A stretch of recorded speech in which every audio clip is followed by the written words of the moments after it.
Buenas noches, Miguel. ¿Qué tal, David? Buenas noches. Buenas noches, Brian, Ángel Kins, Ana María. Buenas noches. Buenas noches con todos, señores. Muy bien. Vamos entonces un poquito reconociendo que la próxima, vamos a compartir pantalla también, ¿cierto? La próxima semana tenemos práctica, justo como ahora, ¿cierto? Como el día de hoy, a esta hora, la próxima semana tenemos práctica. ¿De acuerdo?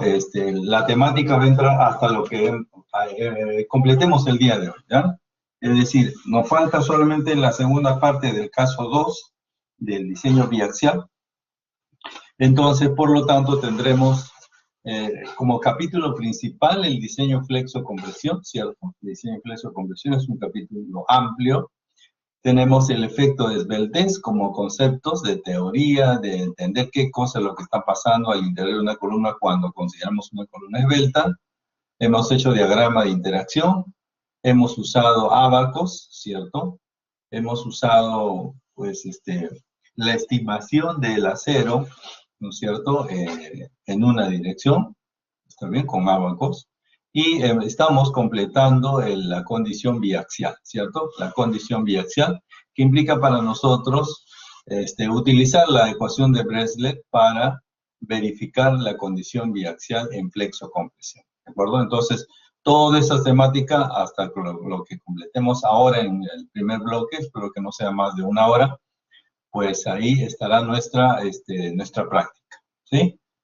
Si no me equivoco, son 4 preguntas, así que va a ser una cosa rápida, creo yo. Hay preguntas de teoría, preguntas de cálculo, así que así es, Miguel. El próximo miércoles, por eso dije, como la próxima semana, como el día de hoy, tenemos práctica, ¿sí? Entonces tenemos preguntas de teoría, tenemos preguntas de, digamos, ejercicios cuantitativos, ¿no es cierto? Algo que sí les puedo sinceramente decir que va a venir diagrama de interacción de todas maneras, ¿ya? Diagrama de interacción de todas maneras, ¿no? Es algo que hemos aprendido a hacer, habrá que practicar nada más. Y diseño en flexo-compresión con verificación de condición biaxial de todas maneras. Entonces ahí ya usted tiene 2 preguntas fijas, ¿no es cierto? Creo yo es ineludible esos 2 temas en este capítulo un poquito grande, ¿no? Estamos después del examen parcial, semana 9, semana 10, semana 11, ¿no es cierto? Y ya la próxima, el día de hoy comenzamos ya otro tema, sin embargo, la próxima semana lo continuaremos, ¿no? Que es diseño por corte. Muy bien, no sé si tienen alguna inquietud, alguna pregunta. Diseño por corte comenzamos ahora. Eso no entra en digamos, en la práctica, ¿ya? No va a entrar en la PC2, ¿sí? Sí, así es. No entra el diseño por corte, no entra en la práctica. ¿Listo? Bien, ¿alguna otra inquietud? Muy bien. Vamos entonces a completar nuestro trabajo de verificación por condición biaxial. Recuerden que nosotros estamos trabajando en función de la norma, y la norma en su capítulo número 10, ¿cierto? Ahí está, el capítulo número 10, pues contempla en la parte final una verificación por condición biaxial, que la vamos digamos, a referir nuevamente, en aras de que completemos el día de hoy, ¿sí? La clase pasada hemos trabajado sobre la primera condición, es decir, cómo encontrar, ¿no es cierto?, la carga nominal a partir de las características de acero realmente colocado, cómo determinar, ¿no es cierto?, y compararlas con el PDU. Eso lo hemos planteado a través de un esquema, y la solución, naturalmente, del desarrollo aquí de este primer caso, ¿no es cierto? Todas estas características de aquí lo hemos utilizado para plantear, ¿no es cierto?, la condición 1, condición 2, y ratificar que el ratio es mayor. ¿Qué cosa es el ratio? El phi p sub n calculado a partir de la característica de la sección. La sección en este caso era una columna de 60 por 60, es una columna, llamémosles así, cuadrada, ¿no es cierto? De tal manera entonces que esa capacidad nominal llevada a nivel de diseño, es decir, para poderlo comparar con el PDU, naturalmente tiene que ser mayor, ¿de acuerdo? Si es mayor phi P sub n que P sub U externo, porque el P sub U es carga externa, no se olvide, ¿ah?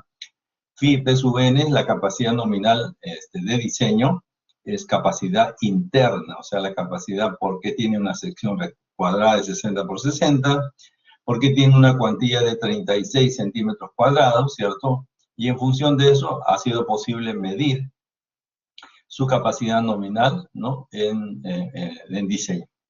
De tal manera entonces que el ratio yo no creo que sea ningún problema el considerar que sea mayor que 1, ¿cierto? Muy bien, no sé si tenemos alguna pregunta o alguna inquietud respecto al tema concluido desde el caso 1. Señores, caso 1 completo, que es la aplicación de esta primera parte, ¿cierto? Todo está aquí en la condición biaxial en el capítulo 10, artículo 18. ¿Está bien? Hemos aplicado entonces la ecuación número 1022. Ahora, cuando nos dice que el PU, ¿no es cierto? Que el PU no sea mayor, sino que sea menor que 0.phi P sub n, ¿cierto? P sub 0 n, debemos aplicar esta condición, ¿de acuerdo? Esta condición. De tal manera entonces que nosotros ahora vamos a analizar esta condición y vamos a ver, a referirnos para deducir qué nos están pidiendo y de qué manera lo vamos a aplicar, es decir, de qué manera vamos a utilizar todos los diagramas que tenemos.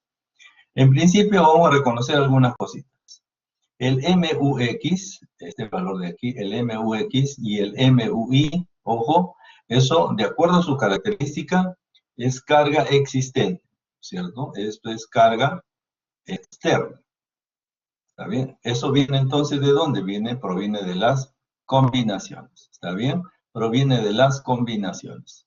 Sin embargo, esta de aquí, esta es distinta, ¿no? A pesar que tienen la misma característica, es decir, aquí tenemos, si ustedes se dan cuenta, MU es la combinación en diseño, o sea, amplificadas. Por primer o segundo orden depende, digamos, el delta, ¿no es cierto? Depende del Q. Sin embargo, este valor de Mn, ojo, Mn, ¿qué cosa es? Capacidad nominal de la sección, ¿de acuerdo? Capacidad nominal, pero yo no puedo dividir el Mu amplificado de diseño con la capacidad nominal. Tiene que ser el mismo nivel. Entonces, lo multiplico esta capacidad nominal en términos de diseño. De tal manera, entonces, que este elemento, el denominador, ahora sí, está en el mismo nivel y puede simplificarse de una manera que este elemento es adimensional, ¿ya? En la dirección X. Y de la misma manera sucede esto en la dirección Y. ¿Y esto de dónde lo vamos a sacar? Lo vamos a sacar de los ábacos. ¿Está bien? Esto lo vamos a sacar de los ábacos. ¿Esto qué significa? Que debo considerar que la suma de estos dos cocientes tiene que ser menor que la unidad. Por lo tanto, el ratio que vamos a manejar para esta condición, el ratio tiene que ser menor o igual que 1. Así, ¿ya? Ese es el ratio, esa es la condición. Si nos sale mayor que 1, entonces tendremos que aumentar la cuantía. Eso hemos dicho, ¿cierto? ¿Para qué valores se ha de considerar este ratio, esta condición? Pues esta ecuación de aquí, ¿no es cierto? Esta ecuación, estamos considerando cuando el P de U es menor que 0.1 phi P sub 0n. ¿Y quién es este valor de P sub U? Esto proviene de las combinaciones de carga. ¿Listo? Así. Aquí muy claramente dice donde phi M sub nx y phi M sub ni son las resistencias, ¿está bien? No son cargas, son las resistencias de diseño de la sección con respecto a los ejes X e Y respectivamente. ¿Está bien? Entonces, por favor, distinguir claramente esto. El numerador MUX y el MUI son las combinaciones, son producto de las cargas externas amplificadas por primer orden o segundo orden de acuerdo a lo que nos han entregado. Y el MNX, como dice aquí muy claramente, es la resistencia. Podríamos quedarnos con resistencia nominal si es que nos quedamos solo con MNX, ¿de acuerdo? Repito, podríamos quedarnos con resistencia nominal si es que es MNX, pero acá dice resistencia de diseño. Por lo tanto, si es de diseño, he de multiplicarlo por el valor de phi, que es 0.9, para que estén en el mismo nivel del numerador, porque si no están en el mismo nivel, entonces esto de aquí no es adimensional, no están en el mismo nivel, ¿de acuerdo? Muy bien, de tal manera entonces que este término que está en el denominador lo vamos a sacar, repito, de los ábacos, ¿ya? De los ábacos que necesitemos, que trabajemos. No se olvide que para encontrar los ábacos vamos a trabajar con los valores clásicos, ¿no? K sub n, R sub n, para completar el ejercicio que estamos haciendo. Muy bien. Vamos entonces ahora a los ábacos a resolver este problemita, ¿cierto? Es decir, a complementar. Aquí estamos. Habíamos indicado que el valor de phi, P sub 0, phi 0.1, phi P sub 0n, 69,96, o sea, casi 70 toneladas. Por lo tanto, las combinaciones que están por debajo de este valor P sub U, 70, sería la combinación 3 con 61, la combinación 4 con 50 y la combinación 5 con 30. ¿Está bien? Entonces, estas combinaciones van a formar parte de este ensamblaje. Sin embargo, como ustedes observarán, ya tenemos aquí, ¿no es cierto?, no solamente la carga axial, sino tenemos el MUX y el MUI para cada condición. Fíjese, entonces vamos a trasladar toda esta información, la vamos a trasladar. Entonces la trasladamos aquí para iniciar en cada combinación la garantía de que el ratio sea mayor que la unidad. Muy bien, entonces nosotros no nos olvidemos que trabajamos esto en la clase pasada, que el valor de G, o sea, el diagrama que estamos utilizando es 0.8, o sea, continuamos con el mismo, ¿de acuerdo?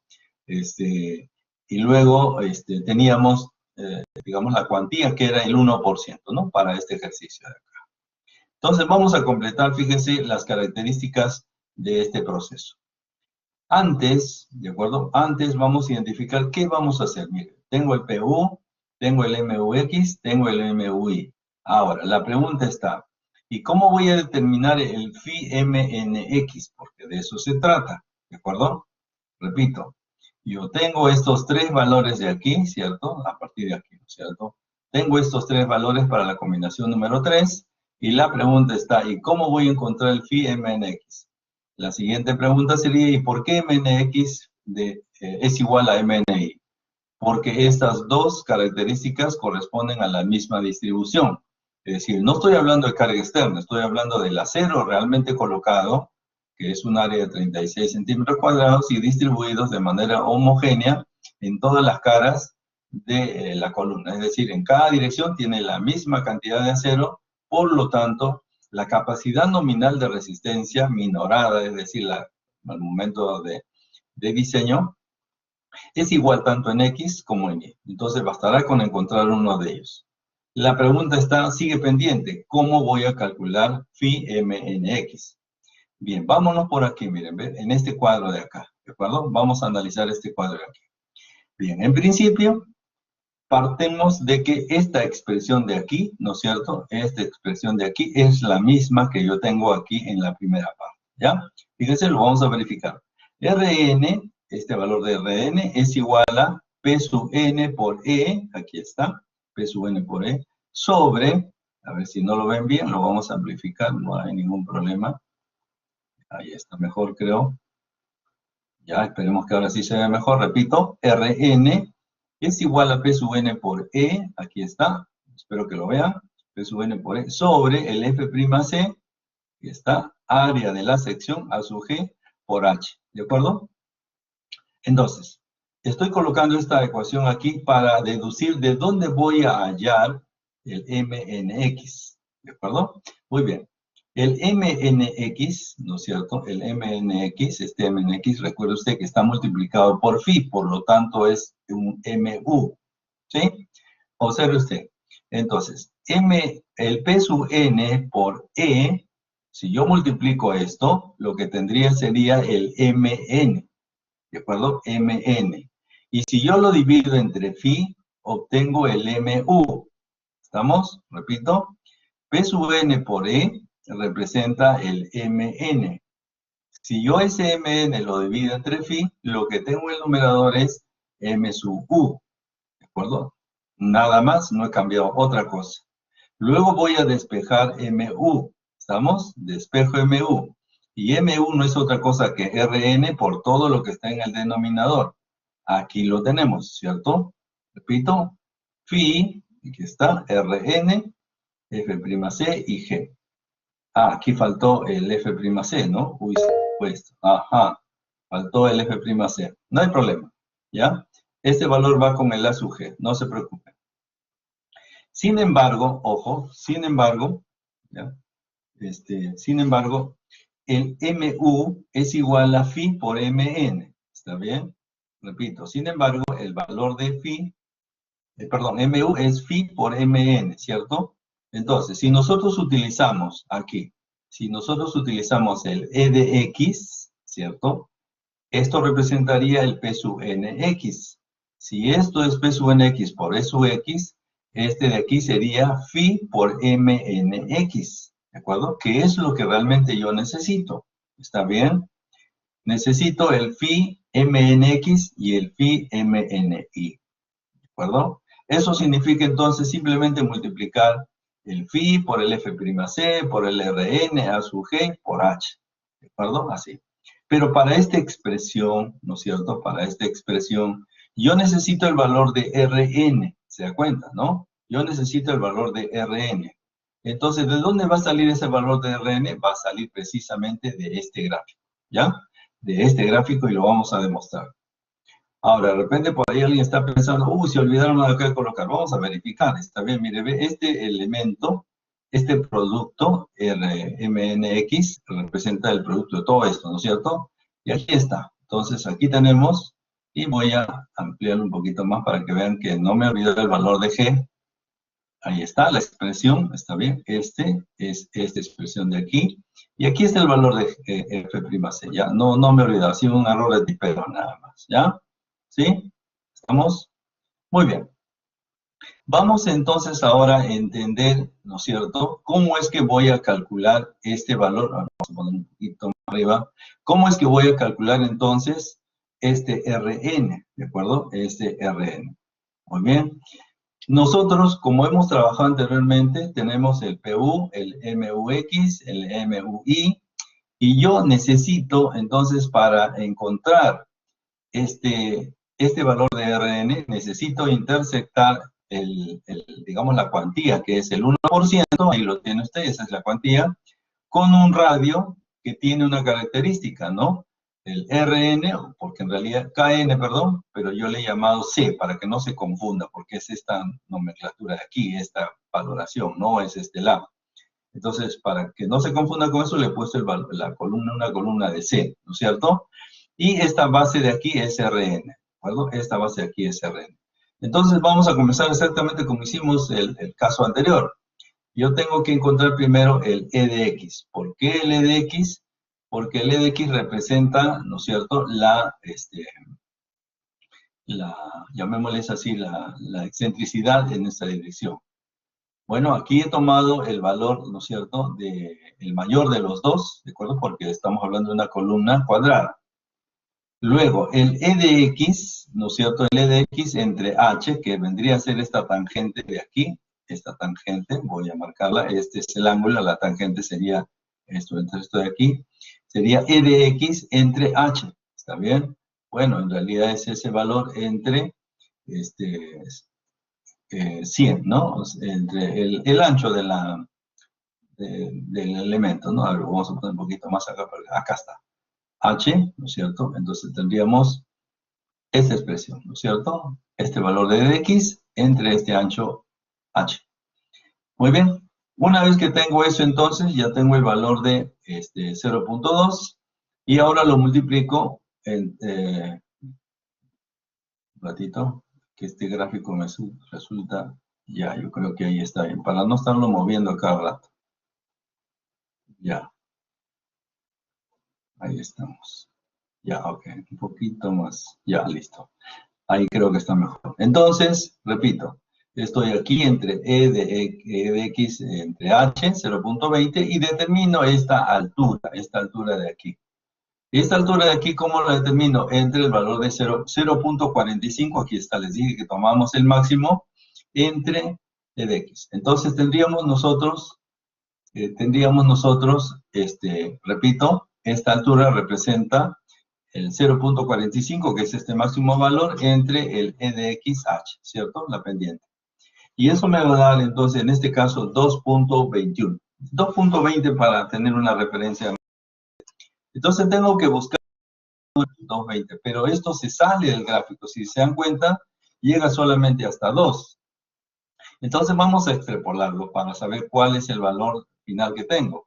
Entonces tendríamos, esto es 0.2, así que le agrego esta distancia hasta acá arriba, y esta línea se proyecta, y lo único que estoy haciendo es llevarla a la intersección a este punto, ¿cierto? Ahí aproximadamente. O sea, esta línea vertical intersectada ahí, y luego intersectada con la cuantía de una, y entonces yo tendría aquí, fíjense, puedo calcular aproximadamente cuánto es el valor de la cuantía, el lazo o el diagrama de interacción, y luego intersecto al eje X, ¿cierto? Aquí está.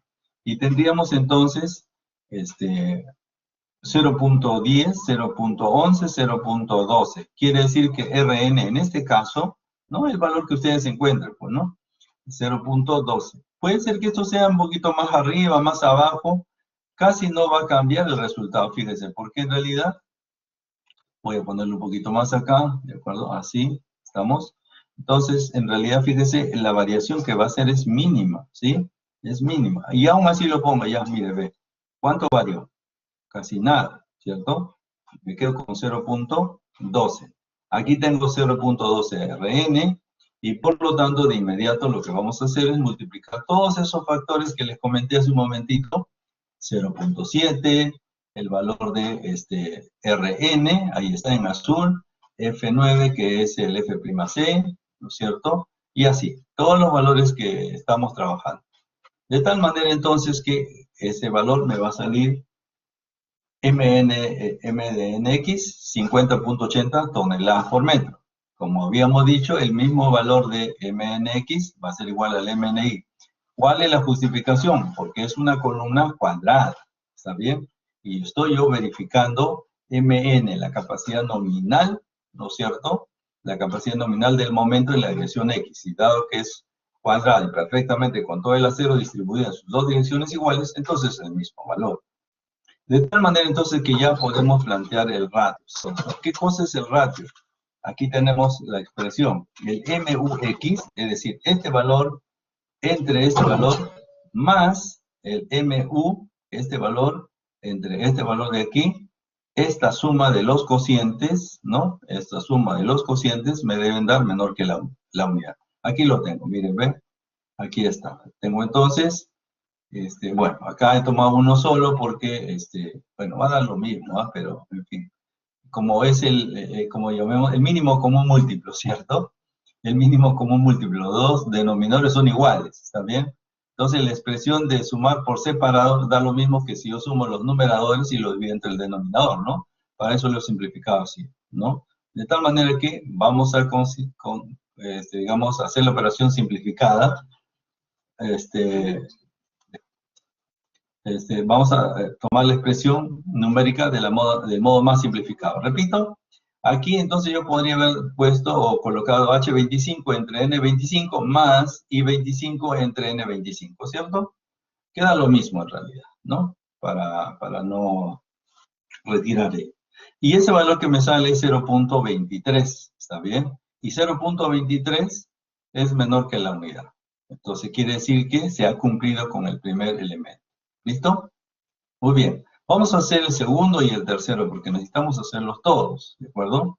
Entonces, en el caso del segundo, observe usted, comenzamos aquí con el E de X, ¿no es cierto? El E de X es el MU, ¿no es cierto? Necesitamos el MU entre la carga axial. Y eso me da 0.43.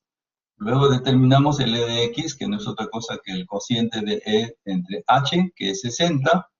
¿Y por qué lo divido entre 100? Porque en realidad esto está en centímetros y este de X está en metros, ¿ya? Por eso. Una vez que tenemos eso, 0.45 lo voy a dividir entre el valor de Rn aquí y eso me da 0.62. Entonces ahora voy a buscar ese valor de 0.62 en esta línea. Entonces voy a llevar esto de aquí, habíamos dicho esto es 0.60, ¿no es cierto? 0.60, esto es 0.64, 68, 72, 76, 80. O sea, si esto es 0.64, la mitad de eso, ahí estamos. Aquí estoy mirando la mitad de esto. Y entonces voy a descender esta línea, ¿no es cierto?, hasta el punto de intersección, ahí, aproximadamente. Listo. Ahora traslado esta línea vertical y lo tendré aproximadamente allí, ¿cierto? No, un poquito más acá, aquí. Ahí está. De repente un poquito más, un poquito menos. Un poquito menos, creo. Bueno, ahí lo que le dé la vista, ¿de acuerdo? Ahí. Vamos a leer. Entonces, ¿qué lectura le darían ahí? Bueno, esa lectura que le daríamos ahí sería 0.10, 0.11, pero es antes del 0.12. ¿Está bien? 0.11 y algo, cercano al 0.12. Bueno, yo le he puesto 0.118. ¿Alguien le ha podido colocar 0. Mire, voy a colocarlo, ¿ah? 0.117, imagínense usted, ¿no es cierto? ¿Va a cambiar un poquito el resultado? Claro que va a cambiar. Puedo colocar aquí 0.116, por ejemplo, ¿no? Está muy lejano a 0.6 en realidad, pero bueno, de repente a alguien se le puede ocurrir eso, ¿no es cierto? Y no va a cambiar tanto el resultado. Vamos a ponerlo como lo había propuesto originalmente. Fíjense, si ustedes se acercan un poquito a la vista a su pantalla, ahí más o menos es 0.118, no es 0.12, 19, 11.9 podría ser, ¿no es cierto? Pero por si acaso le pongo 0.118, ¿está bien? De tal manera entonces que nuevamente aquí este factor vamos a colocarlo, ¿no es cierto? Para calcular el MNX, ¿no es cierto? Que es el producto de phi, el valor de Rn, el valor de F'C, y así, ¿no? La altura, en fin, el área, la altura, todo, ¿no? Todo lo que está ahí. Bueno, lo he dividido entre 10 a la quinta, porque en realidad vamos a trabajar en, tendríamos, aquí esto es en kilogramos, ¿está bien? Kilogramos por centímetro cuadrado. Recuerda que todo esto está en kilogramos por centímetro cuadrado. Y entonces yo necesito que esto trabaje en kilogramos, perdón, aquí sale en toneladas por metro, ¿está bien? Toneladas por metro, porque recuerde que el MU, aquí está en toneladas por metro. Entonces, tenemos aquí estos dos valores y lo que hacemos es exactamente lo que hemos hecho anteriormente. El MUX entre el MNX más el MUI entre el mismo valor, que es el mínimo común, y entonces el resultado me da 0.68, puede ser 0.67, 0.69 en ese rango, por ejemplo. Sin embargo, lo importante aquí es que estos valores, hasta el momento, son menores que la unidad, ¿de acuerdo? Entonces, ¿qué representa esto hasta el momento?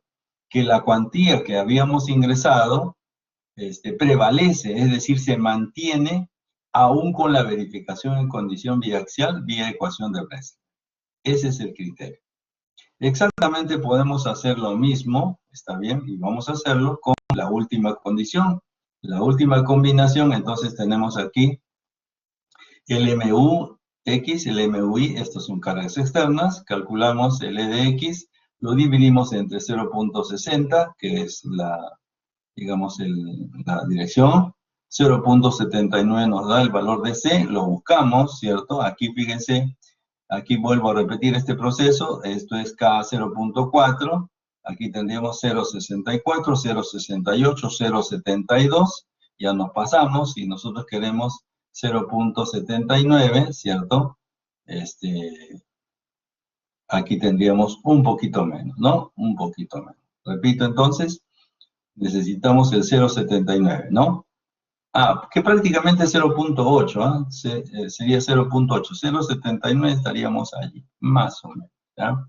Bien, entonces llevo esta línea hacia la intersección, listo, ahí lo tenemos, y luego esta línea vertical va a trasladarse a la intersección con la cuantía número, el 1%, perdón, y ahí tendríamos nosotros, ¿no es cierto? Ahí tendríamos nosotros la intersección.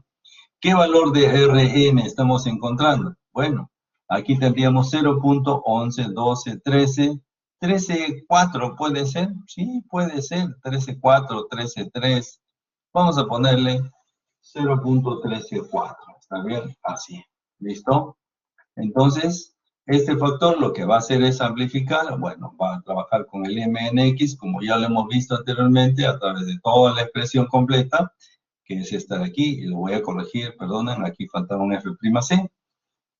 No hay problema, entonces con esa base ya podemos resolver, ¿no es cierto?, la característica del phi MNX, el phi MNI, que es el mismo porque es una sección, llamémosle así, cuadrada. Bien, y en el caso del ratio nos va a dar el resultado que estamos esperando, ¿no? Que sea menor que la unidad. Por lo tanto, fíjese, esta verificación por condición biaxial se ha hecho entonces para el caso 1, ¿no es cierto?, que contempla esta condición y se ha constatado aquí que el ratio es mayor que la unidad. Y para el caso 2, cuando el P sub U, estos valores de aquí, es menor que phi P sub 0n, también se ha consignado que los resultados son menores que la unidad, ¿cierto? Para las dos condiciones específicas.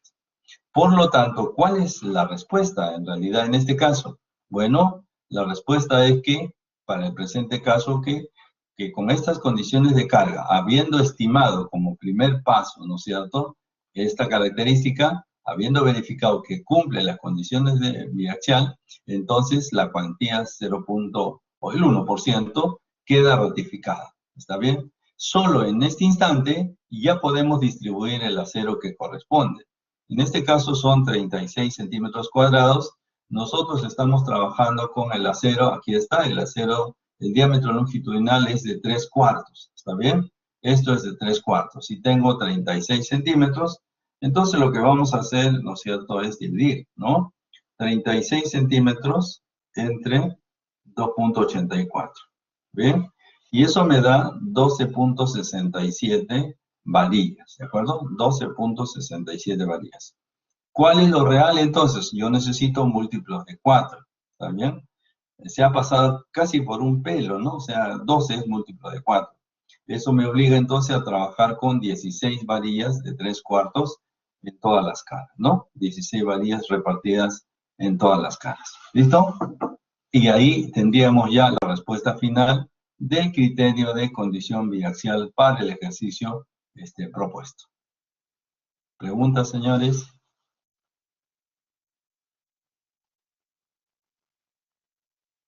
Creo que acá había... Muy bien. No sé si tenemos alguna inquietud. Por favor, este es el momento de preguntar. Dígame, María Fernanda. Profe, buenas noches. Buenas noches.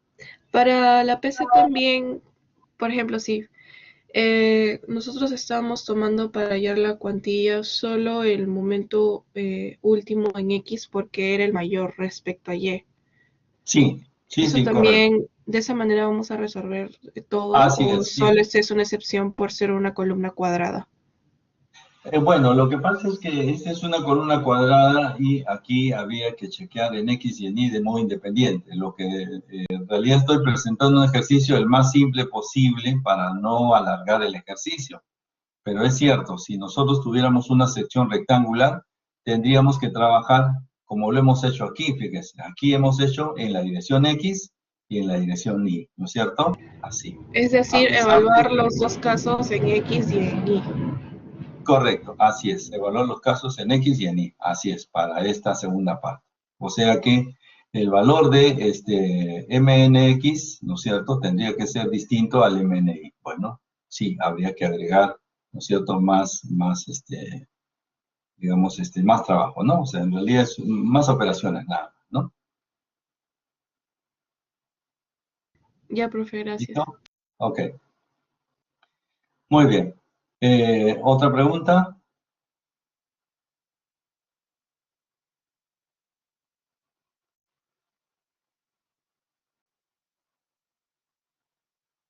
Bien, parece que no hay preguntas, o se entendió todo o no se entendió nada. Espero que sí, hayan, digamos, un acercamiento ahí. Porque con esto, ya, correcto, muy bien. Estamos ahí, Aaron dice, a ver, quiero ver cuál de los dos no quiere que cumpla. Si no cumple con solo uno la combinación del caso 2, ya, bien, vamos a plantear alternativas aquí, ¿ya? ¿De acuerdo? Entonces, miren, si es que por alguna razón, ¿no es cierto? Hay varias alternativas acá. Si no cumple el caso 1, ¿no es cierto? Si no cumple el caso 1, uno de ellos, automáticamente tenemos que pasar al siguiente nivel. ¿Qué cosa? De la cuantía. Entonces paso al siguiente lazo, ¿no? O sea, a este. Aquí lo que va a ocurrir es que esto se va a desplazar a la derecha. Entonces, al crecer este Rn, entonces va a favorecer para encontrar un ratio igual a 1 o mayor que 1 en el primer caso, ¿ya? En el primer caso. Eso es una alternativa.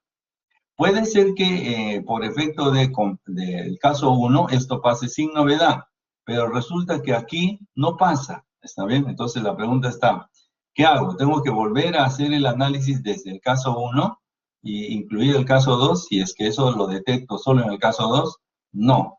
Si ya pasó el caso 1 con esa cuantía y en el caso 2 se ve obligado usted a trabajar una cuantía mayor, solo hace el segundo caso, ratificando que debe incrementarse. Sin embargo, la respuesta, pues obviamente no es una cuantía para el caso 1 y una cuantía para el caso 2. No, tiene que tomar la cuantía más alta encontrada, ¿no es cierto?, para la respuesta final. ¿Listo? Pero lo que no se puede hacer, ojo, cuidado con esto. No se puede hacer es que si yo llego aquí y llego a cuantía 2%, de acuerdo al caso 1, y en el caso 1 me mantengo en cuantía 1%, no, pues si usted tiene cuantía del 2% ya en el caso 1, eso afecta, ¿no es cierto? Eso afecta al caso 2. Lo que quiero decir es que no es retroactivo, ¿está bien? Si en el caso 2 tiene un 2%, entonces ya no modifique el primero, simplemente adopte el valor del segundo y prevalece como respuesta, ¿ya? Muy bien. Había una pregunta, creo.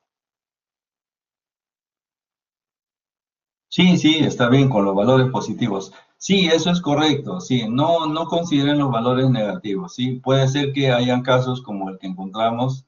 No recuerdo si creo que uno de los ejercicios nos salía negativo, ¿no? No, tenemos que trabajar con los valores absolutos, ¿sí? Si no, esto va a ser una cosa negativa, ¿no? Y alguien podría decir, sí cumple, y no es cierto, ¿ah? Cuidado. El hecho de que sea negativo, nada más que indica que es en el sentido contrario, ¿está bien? Sigue la misma dirección, pero sentido contrario, ¿no? La dirección, por ejemplo, es de izquierda a derecha, ¿no? En esa línea horizontal.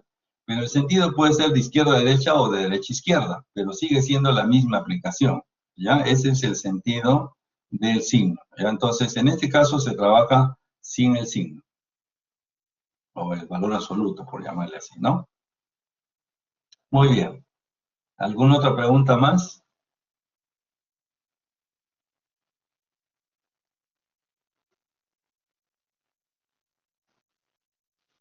Muy bien. Voy entonces a preparar este documento para que pueda subirlo y ustedes lo puedan revisar, ¿no es cierto? Lo puedan revisar y lo puedan aplicar, ¿ya? Lo puedan aplicar con las operaciones que necesitamos realizar. Lo único que sí les voy adelantando es que lamentablemente no pueden usar una plantilla como esta para resolver sus problemas. Lamentablemente no, ¿sí? La razón es muy simple, ¿no? Porque esta plantilla la podemos compartir y al final de cuentas se convierte en un pie forzado, es decir, todo el mundo se ampara en el cuadro ingresando, ¿no? No es la idea es que cada uno desarrolle su propio ejercicio, ¿está bien? Cada uno debe desarrollar su ejercicio. Entonces, no se puede aceptar tablas, ¿no es cierto?, como las que tengo aquí, ¿no? Esto ya las utilizo y ya se los he explicado para corregir rápidamente, ¿no es cierto?, y poder evitar las operaciones y poder completar los ejercicios y de esa manera, entonces, usted puede encontrar los resultados rápidamente y los puede constatar, los puede verificar, ¿no? Entonces, pero no es la evaluación, lo que corresponde en la evaluación es un desarrollo, como se dice, a mano, ¿está bien? Un desarrollo a mano. No podemos presentar tablas de desarrollo con Excel ni ningún otro programa, ¿ya? Muy bien. Correcto. Entonces, si ya no tenemos otra pregunta, ahora, de hecho, a ver, para que nadie se sienta mal, yo voy a empaquetar esto en un PDF, o sea, lo voy a ampliar, le tomo una captura de pantalla y se los voy a mostrar, o sea, eso también es de utilidad para ustedes para que puedan verificar algunas cosas, claro que sí, ¿no? Eso también lo vamos a compartir, solamente esperen que modifique esto de aquí, o se lo añadimos a mano nada más, aquí nos faltó el F'C, fue un error de tipeo, pero el proceso es el correcto, ¿ya? Muy bien. Dejamos entonces el capítulo número 4 es si no me equivoco, el capítulo número 3. El capítulo número 3 estaba dedicado a diseño en flexo-compresión, o sea, diseño de columnas, y lo que nos faltaba solamente era, obviamente, el uso del efecto de Sveltez, ¿no es cierto?, en la verificación por condición biaxial, que es lo que acabamos de completar, y si ustedes se dan cuenta, es lo último de la unidad número 10, ¿sí? El capítulo número 10, que es flexo-compresión, precisamente termina con la condición biaxial, ¿de acuerdo? Ahora vamos a pasar, como continúa aquí, el capítulo 11, el diseño por cortante, ¿ya? A ver, creo que tenemos una pregunta o una inquietud, si no me equivoco. El profesor dice, para el caso 2, al momento de calcular el valor de X, ¿siempre es MU?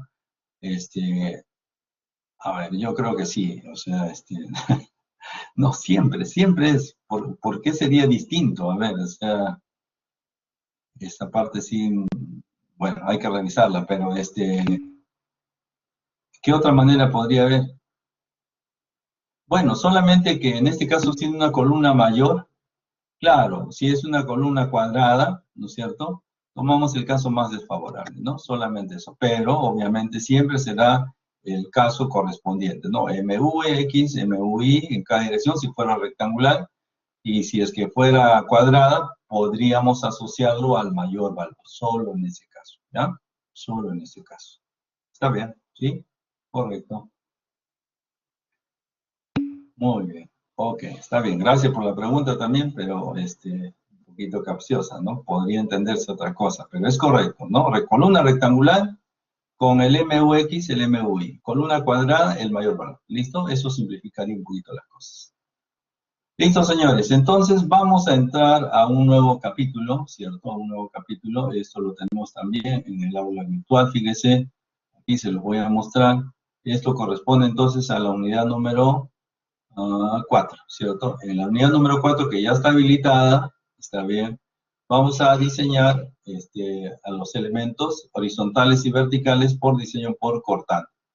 Con respecto a la torsión, vamos a ver de manera muy sutil una cosa muy pequeña, ¿sí? No vamos a entrar a la torsión. ¿Por qué? Porque no hemos visto, si ustedes se recordarán, en mecánica de materiales no hemos visto secciones rectangulares sujetos a torsión, ¿no es cierto? No hemos visto, ¿de acuerdo?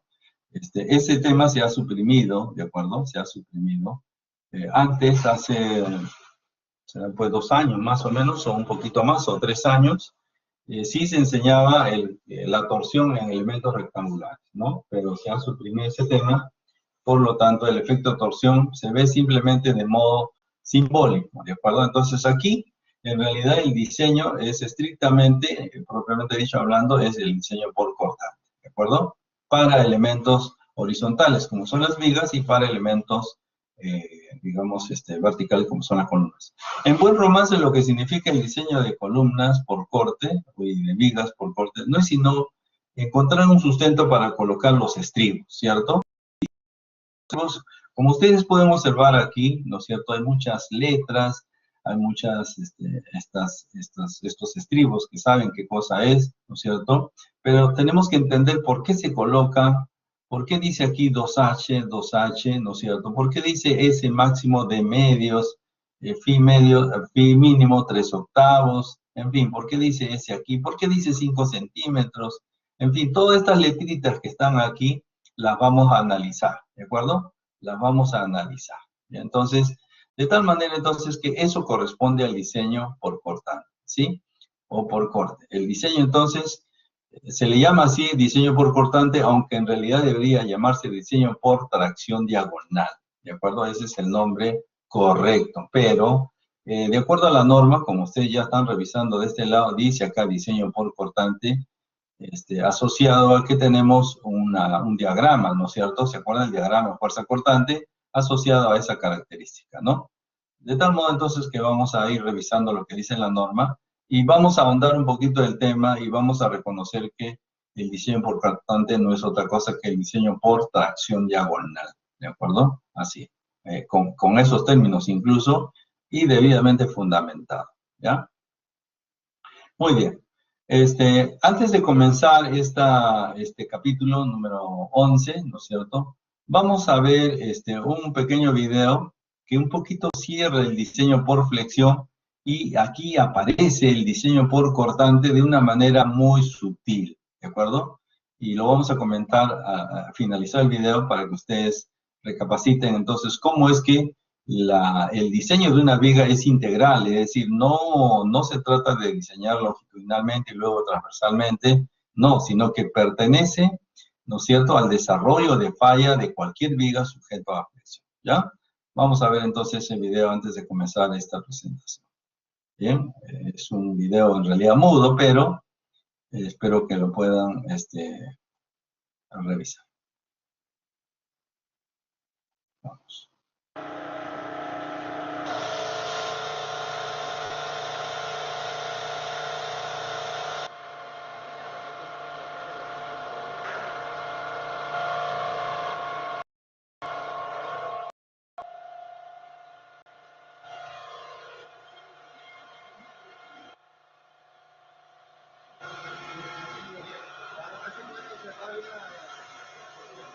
Milímetros de flexión.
Ya la voy a tomar.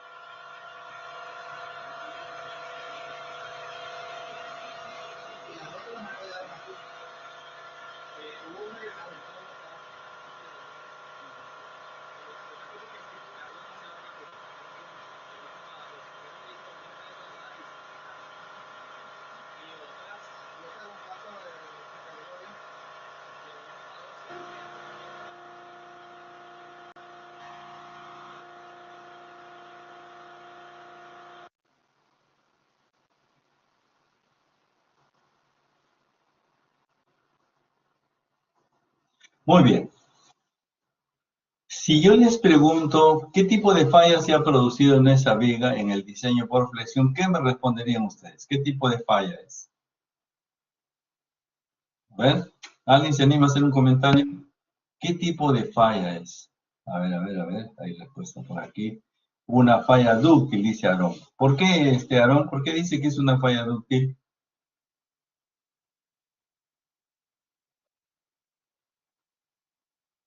Está en lo correcto, no se preocupe, pero quisiera que me fundamente un poquito, o es lo primero que se le ocurrió. Fluye el acero.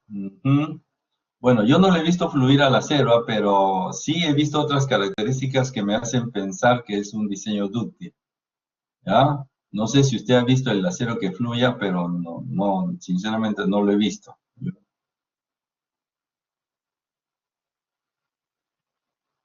A ver, ¿alguien más que desea opinar?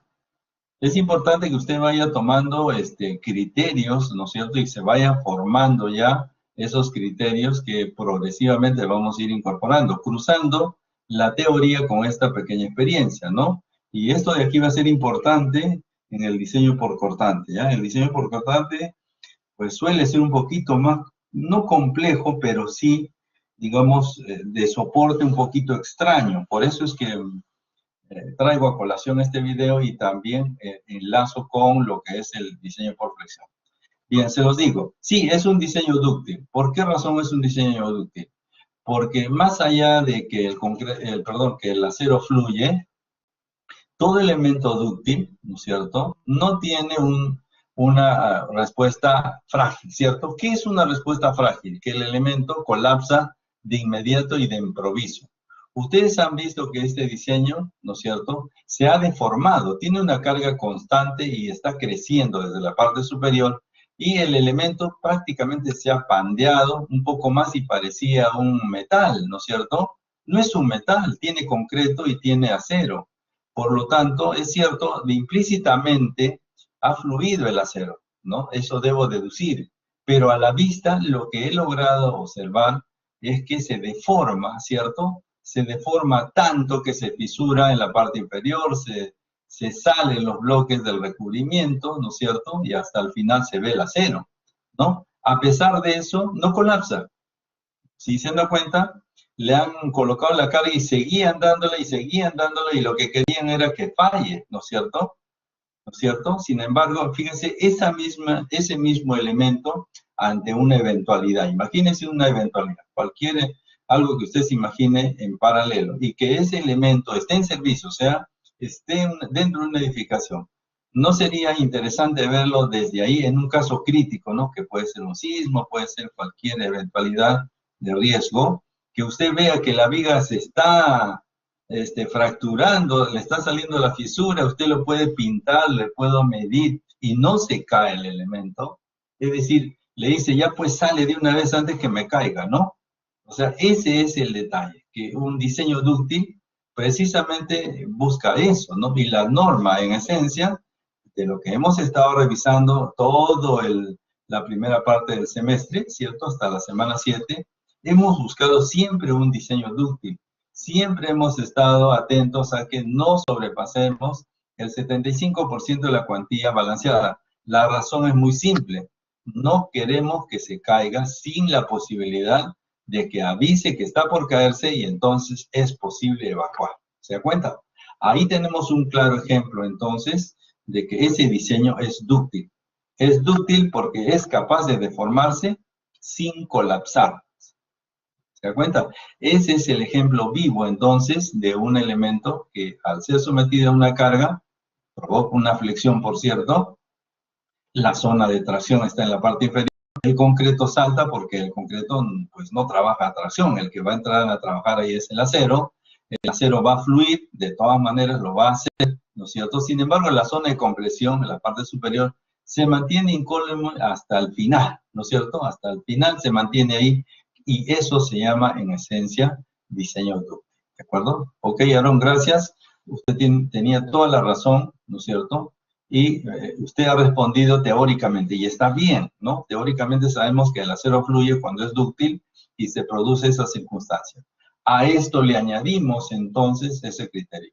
Ductilidad, elemento que es capaz de deformarse aún sin colapsar. ¿De acuerdo? Claro, va a llegar un momento en que inevitablemente va a colapsar, ¿no? Pero ante una circunstancia de esas características, si uno se encontrara en una edificación así, pues lo más lógico por supervivencia es que saldría, ¿no es cierto? Y el margen que le da de salida es lo importante, ¿ya? No es que no se caiga, sino que le da un margen para que usted pueda evacuar en cualquier circunstancia de ellos, ¿sí? Entonces, vamos a añadir ahora, entonces, cómo es que la norma, ¿no es cierto? La norma contempla esa posibilidad, es decir, la norma nos dice que todos los elementos tienen una capacidad de resistencia al cortante. Y aquí, nuevamente, nos chocamos con la generalidad del diseño por resistencia. ¿Cuál es? El que nos indica que en general, phi por Rn, ¿cierto? Es mayor o igual que el Ru. Esto ya lo hemos manejado durante todo el ciclo y lo vamos a seguir manejando. Esta propiedad es transversal, pasa por todos los diseños. Entonces, en ese sentido, para aterrizar en este tema, lo que tendríamos sería que phi, ¿no es cierto? Phi por el cortante nominal tiene que ser mayor o igual al cortante último amplificado. ¿Está bien? Sin embargo, el B sub n no es solo, es decir, cuando tenemos un elemento de concreto armado, tenemos la capacidad del concreto añadido a la capacidad del acero. Y es el acero precisamente el que vamos a estudiar. Este de aquí, ¿cómo participa? Esa es la pregunta, ¿cierto? ¿Cómo participa el acero? El concreto sí lo sabemos, ¿no? El concreto tiene una capacidad, este B sub C es 0,53, raíz cuadrada del F'C, por el BW por D. Bueno, eso ya lo vemos en un momentito. Esa es la capacidad del concreto a corte. Sin embargo, la pregunta es, ¿qué sucede con el acero? ¿Quién es el que participa? Pues obviamente es el estribo. ¿Está bien? Es el estribo el que participa. ¿Cómo se distribuye ese acero a lo largo de toda una viga, una columna? Pues aquí están los elementos, ¿ya? Los elementos de juicio. Entonces, vamos a reconocer esto que nos plantea la norma, ¿cierto? Y vamos a ir revisándolo progresivamente, ¿de acuerdo? Progresivamente. Usted dirá, oiga, pero aquí aparece 0,17 y usted ha puesto 0,53. Sí, correcto. No se olvide que esto está en el sistema internacional, ¿no? Si nos vamos al capítulo, el anexo número 2, podemos irnos aquí abajo, ahí estamos. Aquí está el anexo número 2. Entonces, el diseño por corte, por ahí está, acá está, señores. Entonces, será 0,53 F'C raíz cuadrada BW por D. ¿Está bien? Entonces, tener mucho cuidado de lo que estamos haciendo. Siempre hemos estado revisando eso a lo largo de todo este proceso, ¿de acuerdo? De tal modo, entonces, que eso es lo que vamos a hacer ahora. Entonces, antes de revisar la norma, o sea, complementarla, la norma con los capítulos que sean pertinentes, vamos nosotros a fundamentar en qué consiste realmente el diseño por corte.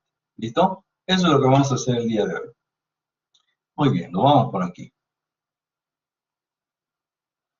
Cuando entonces nosotros nos referimos al diseño por corte en vigas, que eso va a ser lo primero que vamos a hacer, ¿no? Diseño por corte en vigas. Luego haremos el diseño por corte en columnas, ¿sí? Para entenderlo mejor entonces en esta primera parte, cuando tratamos de entender el diseño por corte en vigas, no podemos desligarnos, ¿está bien? No podemos desligarnos en general del comportamiento de una viga. Por eso yo les he planteado ese desarrollo de la falla de una viga que está sujeto a flexión, que no solamente es a flexión, ahorita lo vamos a ver. Entonces vamos a estudiar varios temas, ¿no es cierto? Varios subcapítulos de este diseño por corte para tratar de entenderlo. Y al final vamos a reconocer que esto no es otra cosa que tracción diagonal. Entonces, ¿qué vamos a reconocer en una viga? Vamos a reconocer las fuerzas y los esfuerzos. ¿Quiénes son las fuerzas? Bueno, las que carga una viga. Puede ser una carga distribuida, de peso propio, ¿cierto? Puede ser una carga concentrada, como la que hemos visto en el ensayo. Y los esfuerzos en una viga, pues, están desde el orden superficial e interno. Cuando hablamos del orden superficial es en la cara de la viga, y cuando hablamos en el orden externo, vendría a ser en tracción o compresión, dependiendo del tipo de carga y cómo se coloca. ¿Está bien? Las rajaduras, vamos a tratar de entender qué cosas son las rajaduras por tracción diagonal. Y nos vamos a referir precisamente al tipo de falla que se tiene en el desarrollo de una viga. La resistencia del concreto a la fuerza cortante, ya lo hemos visto, simbólicamente o numéricamente 0,53 raíz cuadrada F'C BW por D. Sin embargo, vamos a aceptarlo como está, porque eso corresponde a un trabajo de laboratorio. O sea, no vamos a cuestionar por qué no 0,52 o 0,54, ¿no? Más allá de eso, pues ese valor está convertido del sistema internacional al sistema MKS. Luego, entonces, nos comentarán por qué el acero va a participar.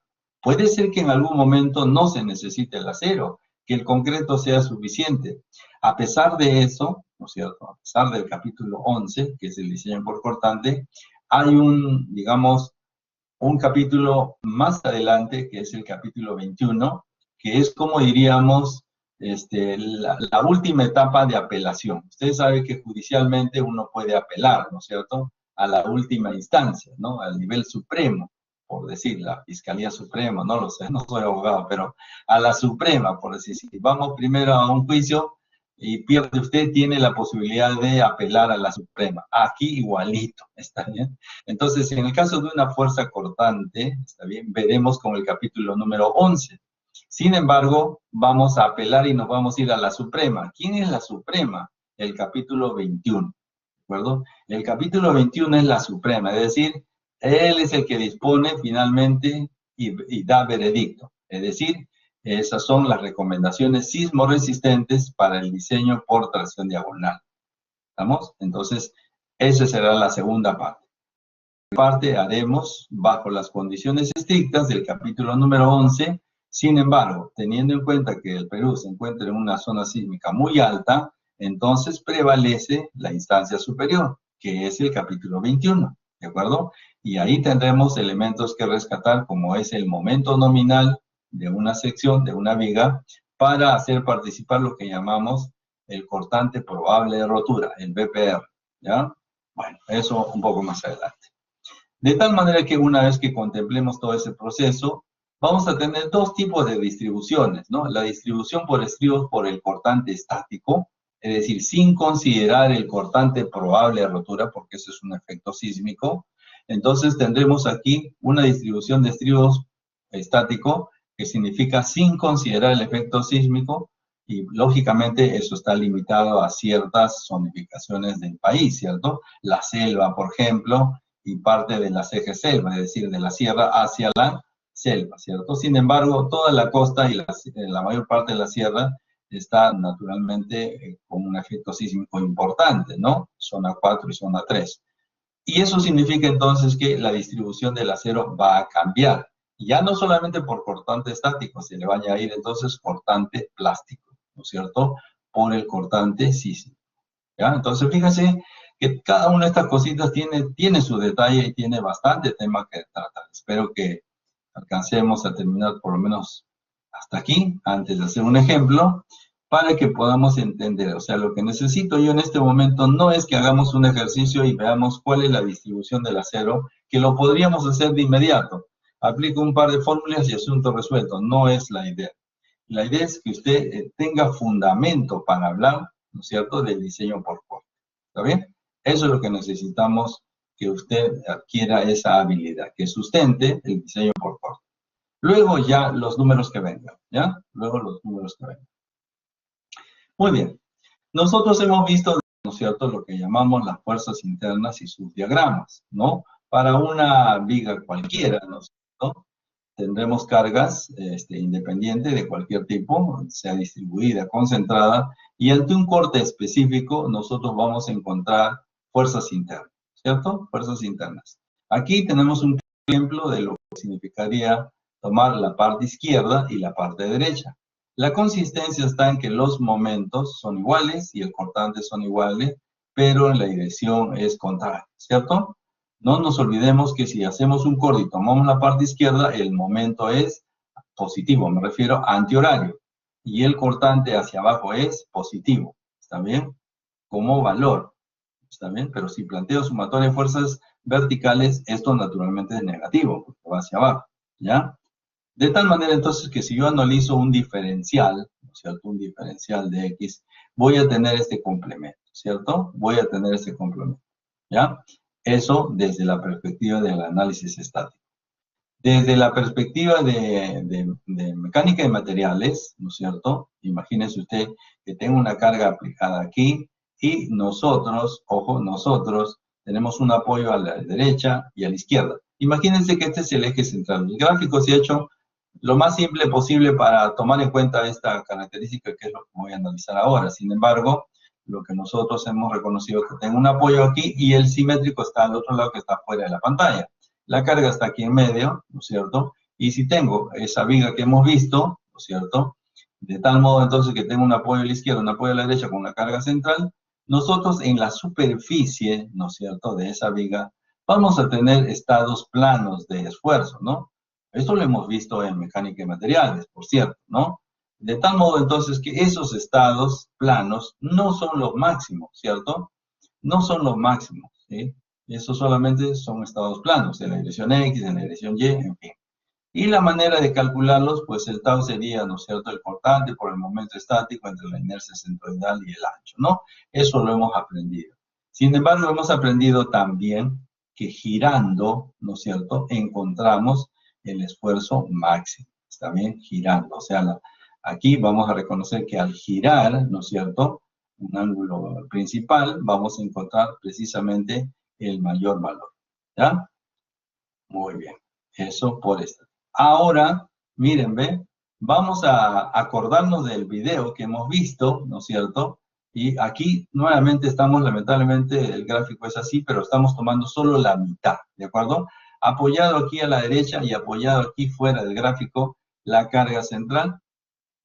Y lo que hemos visto en el proceso, ¿no es cierto? En el proceso de falla, ¿no es cierto?, de esta viga de concreto reforzado, es que existían fallas verticales aquí. ¿Se han dado cuenta? Si quieren, en un momentito voy a pasar otra vez el video, ¿ya? Pero hagan referencia o quédense también con esta imagen. Miren, ¿ve?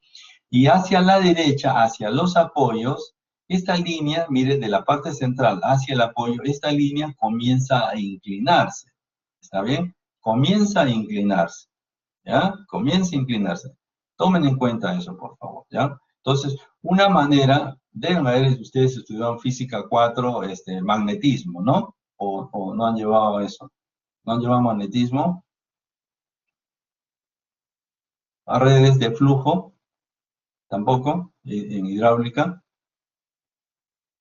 Bueno, ya bueno, entonces, las gráficas estas de las fisuras se han ampliado, es decir, se le han marcado con plumón para que se vea, porque las fisuras son pequeñas, se les ha marcado, ahorita vamos a ver en el video también, y estas se inclinan, ¿no es cierto? Y lo que se ha hecho es un diagrama aquí, cómo es que las fisuras aparecen primero en la parte de flexión, aquí, flexión, flexión. Si la fisura es vertical, es falla por flexión.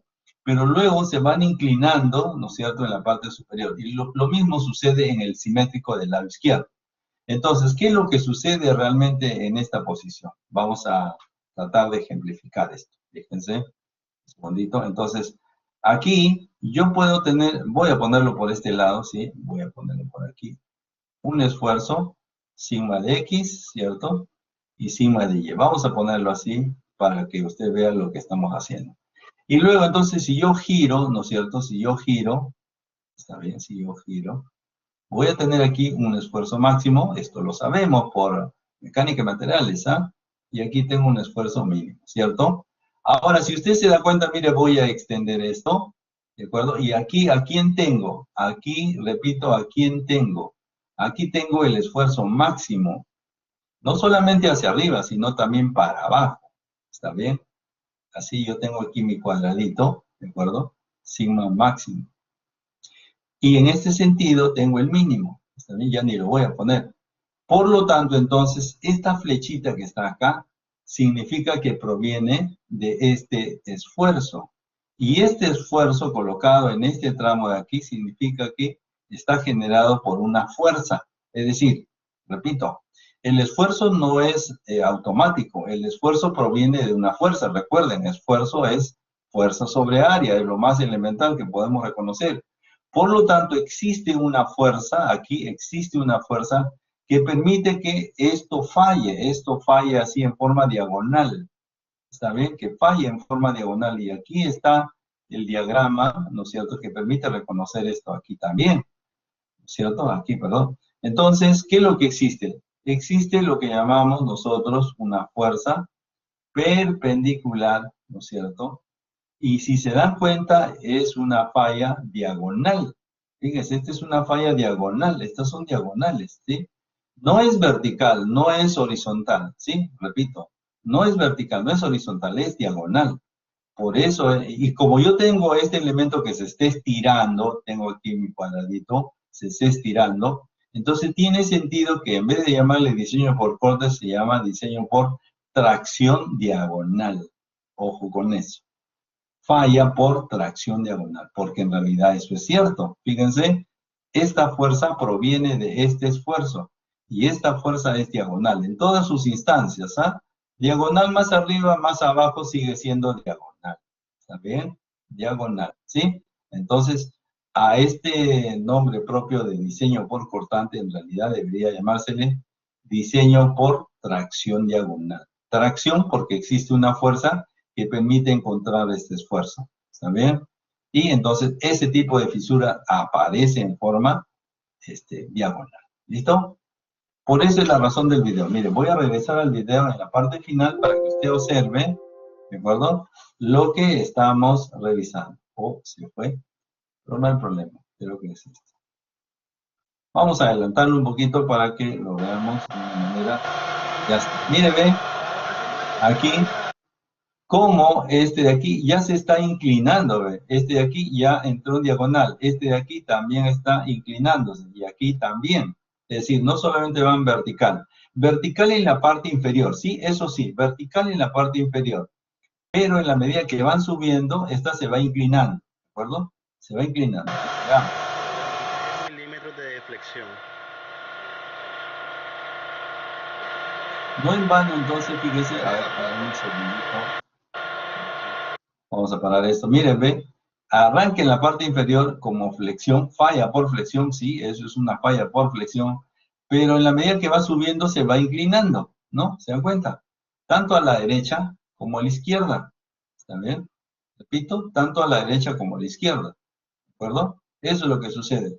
Entonces, cuando yo tengo una carga, cualquiera, sea repartida o sea axial, no solamente vamos a provocar fallas, ¿no es cierto?, por flexión, también se van a provocar fallas por tracción diagonal, asumidas como fallas por cortante, ¿ya? Un poquito más del video para que lo vean. No, por si acaso, esta no es, un segundito, por si acaso, no es ese el tamaño de la falla, o sea, en realidad, aquí lo que se ha hecho es pintarlo con plumón negro, ¿de acuerdo? Se ha detenido el proceso, se pinta esto con plumón, se mide, ¿no es cierto? Esto se mide estas grietas y se va colocando cómo va creciendo, ¿está bien? ¿Cómo va creciendo? Mire, cómo va creciendo esa brecha, eso es lo que se hace, ¿ya? Entonces, no es que aquí se ve oscuro y dice, ah, ya se fracturó todo, no. Solamente se están midiendo, ¿ya?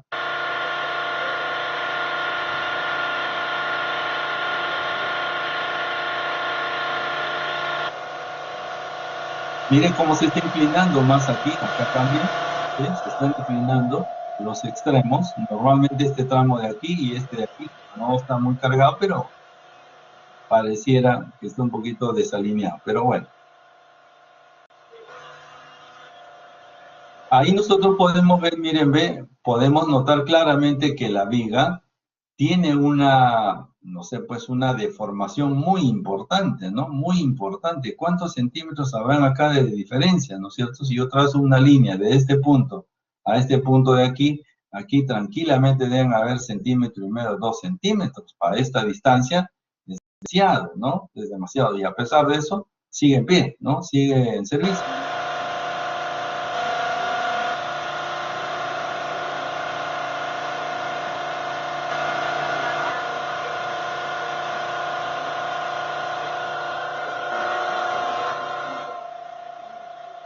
Muy bien, aquí entonces también esta línea no duró mucho, no fue vertical, sino se inclinó inmediatamente y hace que colapse todo, ¿no?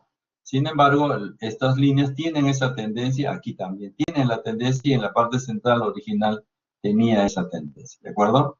Entonces, nosotros, si estamos diseñando por corte, debemos reconocer que la falla que estamos reconociendo es por tracción diagonal. Ese es el entendimiento entonces, de la trayectoria del esfuerzo principal que produce una falla por tracción diagonal, ¿verdad? Sí, ya. Entonces, tenemos 3 tipos de rajaduras, ¿no? Una rajadura por flexión, ¿cierto?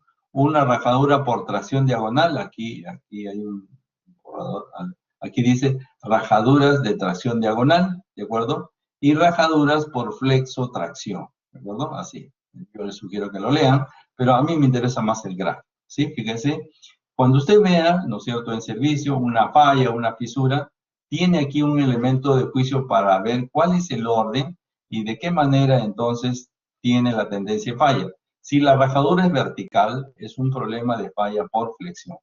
¿Qué puede ser eso? Demasiada carga o el acero que se ha colocado no es el suficiente para la carga que tenía originalmente. De repente le cambiaron de carga o le cambiaron de sobrecarga y entonces esto comienza a fisurarse por fricción. Sí, repito, si está en la parte inferior y tenemos rajaduras verticales, es una rajadura o falla por flexión. Si nosotros tenemos rajaduras así inclinadas, ¿no es cierto? Solo inclinadas, pero no tiene usted nada en medio, entonces estos son rajaduras por tracción diagonal. ¿Qué significa esto?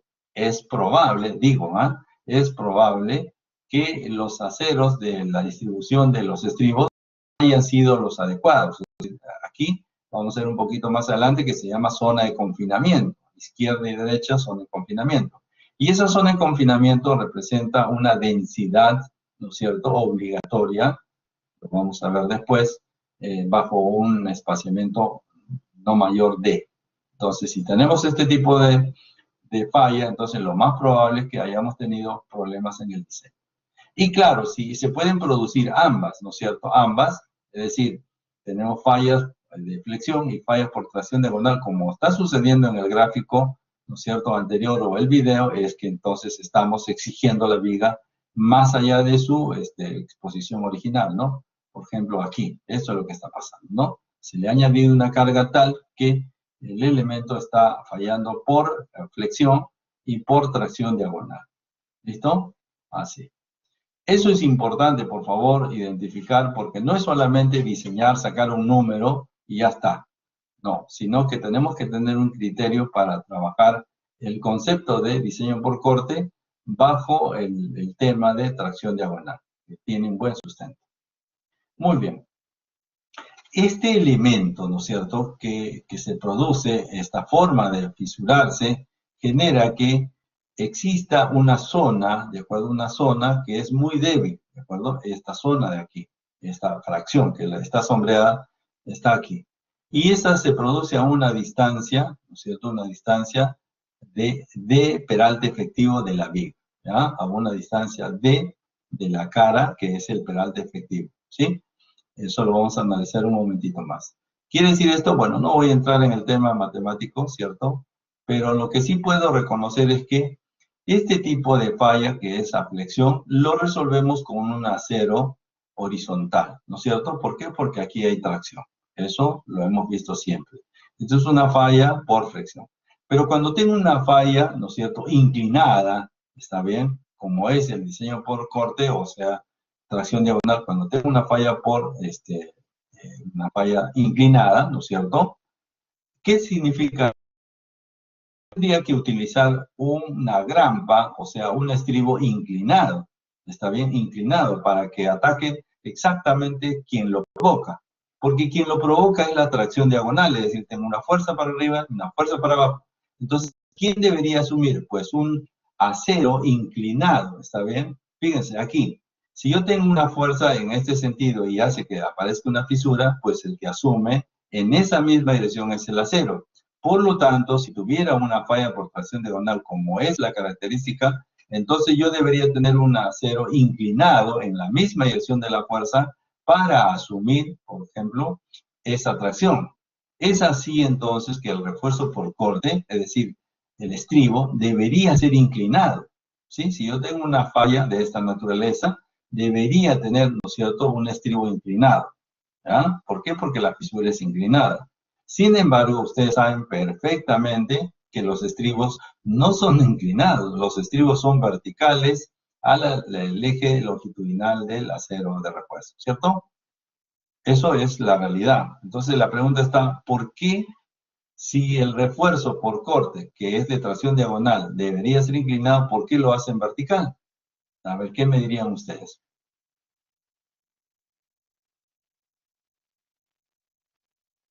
¿Alguien tiene una idea? ¿O podría comentar algo? Bueno, se los digo, no hay ningún problema, porque es un proceso constructivo. Tener estos estribos inclinados y sobre todo ensamblarlos, mandrake, ¿no? O sea, esto no es práctico.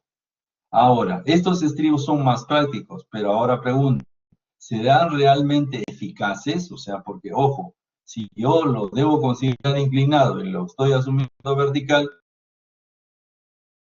solamente una parte, ¿no es cierto?, del estribo realmente trabaja, una componente, por llamar así, y la otra componente se está desperdiciando, ¿está bien? Se está desperdiciando, esa es la realidad. Entonces, aquí viene un equilibrio de sacrificio, ¿no? Ajá, ya, yo quiero superar este problema inclinado, lo pongo vertical, pero para eso entonces tengo que reducir la sección, la separación, para que entonces me garantice que a pesar que pierdo una posibilidad con la inclinación, todavía tengo capacidad de respuesta ante esta fisura.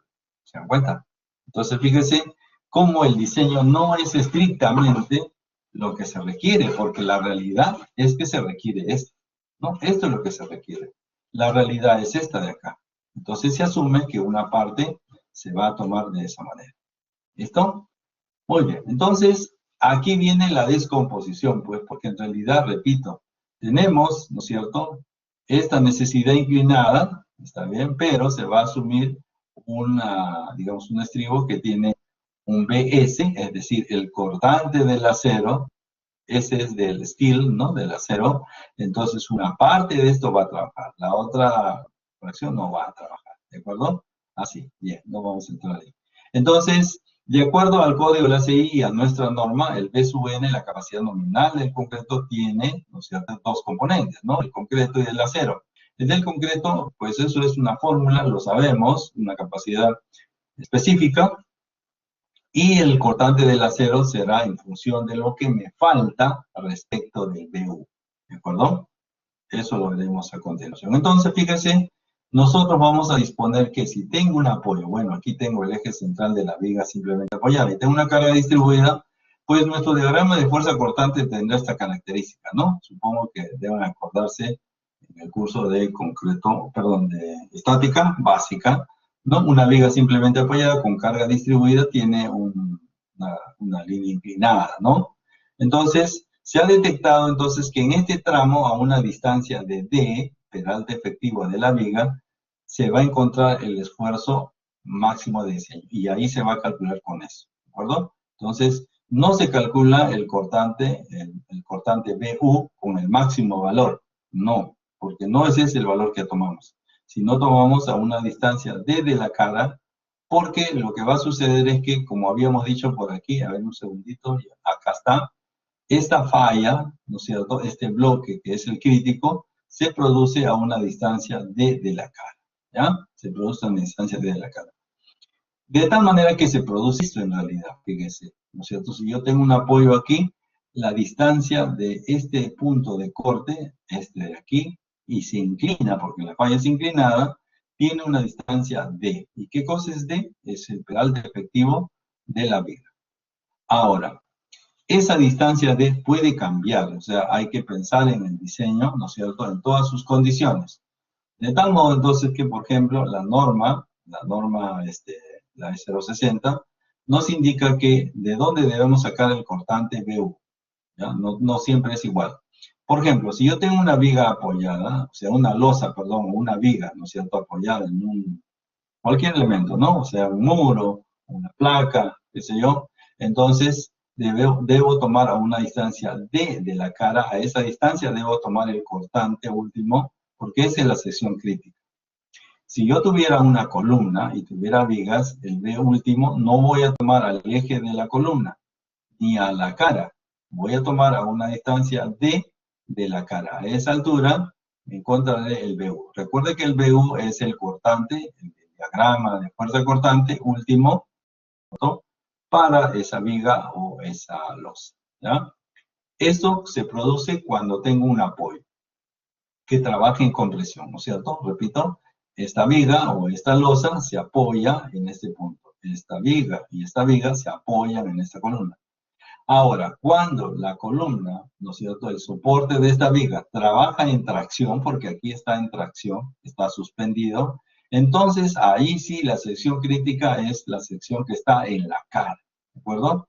Repito, cuando el elemento de soporte trabaja en tracción, ¿no?, para arriba, y en la carga distribuida se va a la viga, entonces este elemento trabaja, el cortante BU será a la cara, que será la sección crítica. Al mismo tiempo, cuando nosotros tenemos una viga que se apoya en una columna o se apoya en un muro, y en ese tramo D, en esa zona de peralte efectivo, existe una carga adicional como un muro, un desfase, entonces tenemos que considerar que el cortante último estará en la cara de la puerta. ¿Está bien? Así, estas son las secciones críticas entonces que habrá que tomar en cuenta para analizar el BU, ¿no es cierto? Recuerden ustedes que el BU va a ser igual a B sub N del concreto más el B sub S del acero. Por lo tanto, los diagramas de fuerza cortante, se les restará la capacidad nominal o última del concreto, y ahí me va a quedar un saldo B sub S, el cortante de el acero. Muy bien. Fórmula para calcular, no nos vamos a complicar, la única que vamos a utilizar es esta de aquí, ¿no? 0.53, que ya lo hemos venido repitiendo, raíz cuadrada del F'(C) por BW por D, siendo BW, ¿no es cierto?, el ancho, ¿no es cierto?, el ancho menor, o sea, el ancho del alma, esto es, si fuera una viga rectangular, no sería el ala, sino el alma, y en el caso de una rectangular no hay problema, es la misma, y D sería el peralte efectivo. ¿Listo? Aquí esta expresión se va a utilizar un poquito más adelante para el caso de las columnas. ¿Por qué? Porque si tengo una carga axial, ojo, NU es la carga axial, entonces vamos a tener que agregar la capacidad del elemento, ¿no es cierto? Fíjese, esto es un factor en realidad, ¿ya? 0.53 por esto es exactamente lo mismo, pero considerando, ¿no es cierto?, considerando la carga axial como se produce en una columna, habrá que agregar un efecto adicional. Pero nada que no sea fácil de asumir, ¿ya? Muy bien, aquí algunas fórmulas que no las vamos a revisar todavía. Lo que sí es importante es reconocer de primera instancia que existe una densidad. Si usted se da cuenta, una densidad significa mayor refuerzo en la parte izquierda y en la parte derecha. A esa zona nosotros le llamamos zona de confinamiento, a la izquierda y a la derecha. Y la parte central es la zona no confinada, ¿ya? ¿Por qué es esta zona de aquí a la izquierda y a la derecha la zona confinada? Porque habíamos dicho que a una distancia de peralte, desde la cara, tenemos una zona crítica. Entonces, si yo duplico, ¿no es cierto? Si encuentro el punto de quiebre aquí, y esta es una distancia D, entonces le voy a dar el doble de D. Pero para facilidad le ponemos 2 veces H, ¿no? Recuerden que D y H no difieren mucho, ¿ya? Entonces, aquí esta distancia implicaría el doble de a la altura, si el peralte de la viga, y de la misma manera este lado, que tiene mayor densidad, mayor concentración de refuerzo, ¿sí? Y lo que está afuera, no. Ahora, es lógico también, si yo tuviera un diagrama de fuerza cortante para una carga distribuida, lo que tendría sería una, llamémosle así, sube, desciende con una pendiente y luego regresa, ¿no? Y si lo tomo en el otro sentido, sería una corbata Michi, ¿no? O sea, ¿qué sucede en esencia? Que en el medio, ¿no?, en el centro, prácticamente no tendríamos necesidad de diseño por corte. Lo que sería al revés es que en la zona de los apoyos, a la izquierda y a la derecha, sí tendríamos una mayor demanda. Eso entonces hace ver que esto corresponde a una distribución aproximadamente razonable, ¿de acuerdo? Aproximadamente razonable. Bien, no me voy a quedar con esto porque estas recomendaciones están en la norma sismo resistente, ¿de acuerdo? Y bueno, hay algunos requerimientos mínimos que tampoco lo vamos a tomar. Esto de aquí, esto lo vamos a ver con detalle, ¿de acuerdo?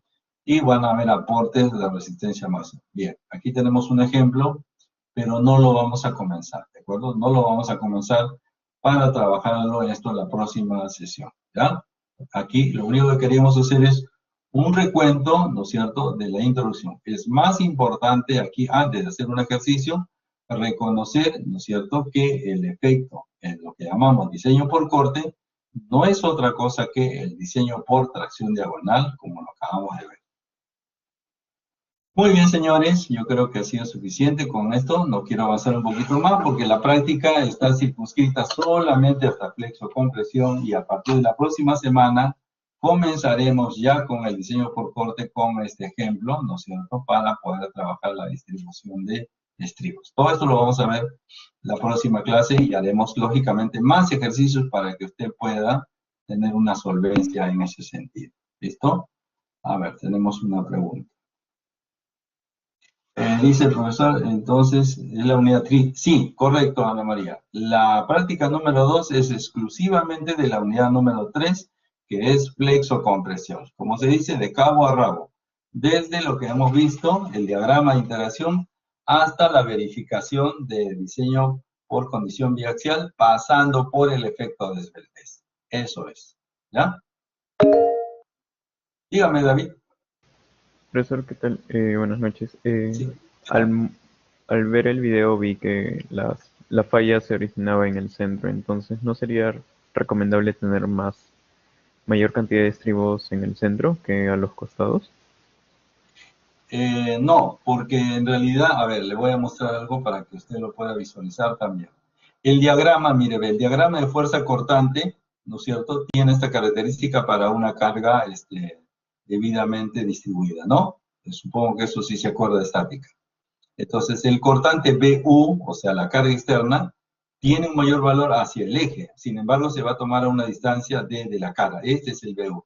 Ahora yo le pregunto, en el medio, exactamente en el medio, ¿cuánto es el cortante? 0, ¿no es cierto? Es decir, no existe cortante, por darle un nombre, no existe cortante en el medio, ¿no? Por lo tanto, no tendríamos necesidad de trabajar aquí ningún estribo. Pero la norma va a ser más cauta y va a decir, vamos a utilizar una distribución de estribo como mínimo igual a, eso lo veremos más adelante. ¿Está bien? Okay. El acero ¿sí? El acero que vamos a colocar en la parte central está comandada por el diseño por flexión, eso sí, pero por cortante no, ¿ya? Entonces es solamente en ese caso que se originó aquella falla en el centro, o sea, por lo general Claro, tendría que así ocurrir es. por teoría a los costados. Sí, correcto, así es, por teoría y no solamente en teoría, en la parte práctica, yo he visto en obras, ¿no es cierto? Y todavía se molestan, ¿ah? O sea, algunos ingenieros que la verdad que preocupan. Yo he visto estas fallas en construcciones nuevas. Entonces yo les he recomendado, les he dicho, señores, yo les sugeriría que revisen el diseño por corte, ¿no? De repente les ha faltado un par de estribos más y la verdad que un par de estribos más no te hacen ni rico ni pobre. Yo, por ejemplo, si la norma me dice 1 a 5 y 10 a 10 centímetros, yo le pongo 2 a 5. No porque me sobre la plata o porque quiera dármela de muy reforzador, no, porque digamos, resolver un problema de falla por corte es bien caro. O sea, colocar un estribo adicional, si no se coloca en el momento, es caro. ¿Está bien? Es más fácil resolver un problema por flexión que resolverlo por falla de tracción diagonal. Entonces, yo entraba más bueno, como todos, ¿no? Entramos más de una edificación, sobre todo esas edificaciones grandes, los centros de consumo, ¿no? Los malls y todo eso. Y pues la vista me gana, ¿no? Y siempre paro mirando dónde hay fisuras, ¿no? En el techo, en las vigas, en las placas, paro buscando fisuras. Entonces, esto es parte de la realidad, ¿ya? Esto es parte de la realidad. Entonces, si usted, ¿no es cierto?, ya le pone en una escala, ¿no? Ajá, verticales por flexión, diagonales por falla de tracción diagonal o estribos, y la falla combinada. Entonces, cuando usted ve algo, casi le puedo asegurar con certeza que entre un 80 a 90% usted va a poder detectar estas fallas y decir por qué es, ¿no? No porque se nos ocurre, sino porque esto está verificando, ¿no es cierto? Está verificando lo que sucede en la realidad, ¿ya? Por eso esta primera parte, no quiero entrar a encontrar números, sino quiero que la cosa sea conceptual, ¿no es cierto? Que se entienda, en principio, que el diseño por corte en realidad debería llamarse diseño por tracción diagonal. Y el sustento lo tenemos a la vista, ¿ya? Ahora, que un estribo funcione mejor vertical o inclinado, pues tiene sus bemoles, ¿no? Como se dice, o sea, sus grados de dificultad, ¿no? Y difíciles de hacer en obra. Eso totalmente de acuerdo, ¿ya? Muy bien, señores. La próxima clase así vamos a hacer ejercicios y ya vamos a entender un poquito más cómo se distribuyen los estribos a lo largo de una riga. Muy bien, ¿alguna otra inquietud, alguna otra pregunta? Bueno, nos preparamos entonces para la práctica número 2, próximo miércoles, como el día de hoy. Digamos, como dice su compañera, la unidad 3 completa, ¿de acuerdo? La unidad número 3, que la hemos culminado hace una hora antes, ¿cierto? Identificando el complemento del diseño por conducción biaxial, caso número 2. Bien, señores, si no tenemos una otra o alguna otra inquietud, ahí nos vamos a quedar. Señores, muy buenas noches. Gracias por participar.